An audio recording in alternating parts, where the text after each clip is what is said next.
What's up, guys? I'm George Lahoff, and on this episode of my YouTube channel, we're going to be reviewing the Leafboard. According to the creators of Leafboard, it could actually go up to 19 miles per hour, and it should be able to go for about 11 and a half miles.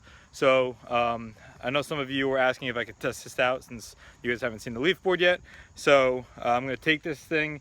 I got my GoPro hooked up here to a stabilizer, and it should be providing some GPS data. So I'm going to take this thing out there. It should show us how many miles per hour the entire ride, and it should also record the distance. So I'll take it until the thing dies and see if it is 11 and a half miles or when it actually dies, and we'll see how fast this thing can go to the top speed I can get it to go. All right, guys, check it out.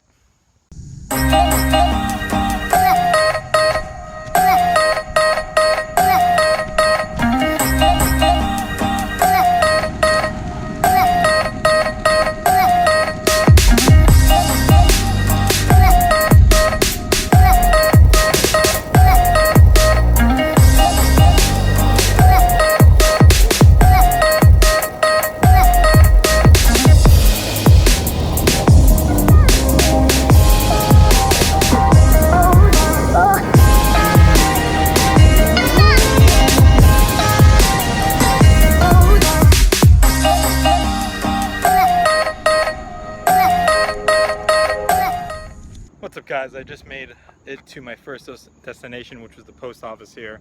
It's only about a mile and a half from my house, and the remote control for the Leafboard has already vibrated, indicating that it or the Leafboard itself has low battery. Only a mile and a half in.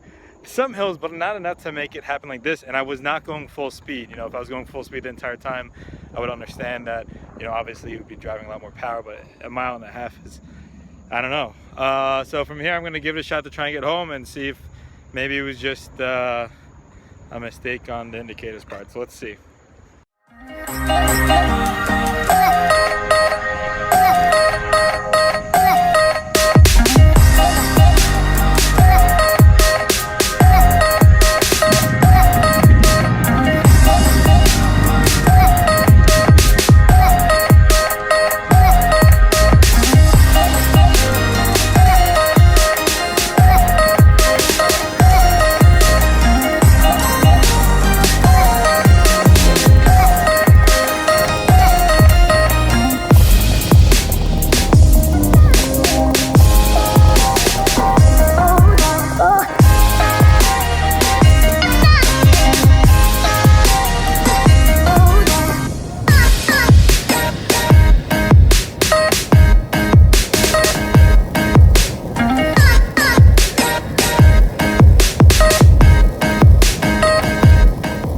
What's up, guys? So I just finished about a little bit less than 4-mile route to the post office and back to my house, and I got a couple of things to let you know about. So first off, the handle actually tells you how much battery percentage life is left on the actual board.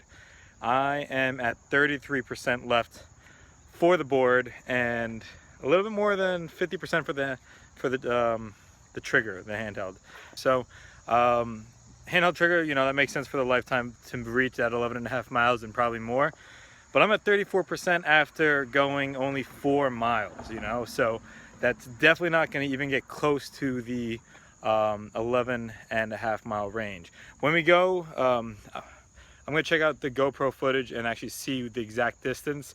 Then I'll let you know how much of the exact distance I would have been able to make based off of this, you know, this 34% left battery life. Some things to let you know about. So using the board and the trigger here, a lot of times when I was riding, going uphill, a lot of times it would start vibrating like crazy, telling me the battery percentage life was low. So it was using a lot of that energy from the motor, and it thought it was dying and that it wouldn't be able to continue. And that happened only a mile and a half in. So that doesn't actually indicate correctly your battery life, because you could obviously go a lot more, but it thinks you're going up the hill for, you know, the rest of its life. So it's telling you if you keep going at this rate with this you know, torque up this hill, you're going to lose your battery life in like less than, you know, probably 10 minutes or something like that. Another thing, I tried getting the top speed recorded. I definitely didn't go the highest this thing could have brought me to, but I did take it to the highest I felt comfortable at with how stable the actual board was. After I got a little bit more than what I was there, it started becoming a little shaky. You know, that motor is trying real hard to push you as much as it can, and when it becomes unstable and what it can actually do, I'm not even going to try and get near those speeds. The motor's trying as much as it can to push you as fast as it can, but if it can only get to that top speed for a little bit and then it goes a little bit down and then up and down, it becomes very unstable, and it's, you know, you don't want to be riding at that type of speed or that kind of control. So I still love that whole idea of a motorized board, but I do think Leafboard has a lot to work on in terms of its control algorithms. I really hate that if you shoot the joystick up on the handheld remote, that your board's going to go flying with you. You know, I kind of wish they did some studies into, you know, if a person's on this board and I jolt this up, this is the safest for him to stay on the board, and it will start to accelerate at maybe a slower speed.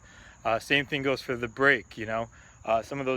Sometimes when I was coming downhill and I decided to try the brake instead of using my foot to stop the board, you got to kind of go slowly down instead of fully pulling it back and letting it slowly take you down so that you don't go flying off. So I think more expensive boards out there would have that type of control algorithms in there, and I think that's actually very much worth it. So some things to think about when you're considering electric skateboards out there. I still really enjoy this thing. I love that it's a little short board. I do like that it has some power, but I am really disappointed in the range that I'm seeing right now. I'm at 34%. Let's go inside. Let's take a look at that GoPro data. We'll see how fast we actually got this thing to go and how far we got and how much would have been left for it.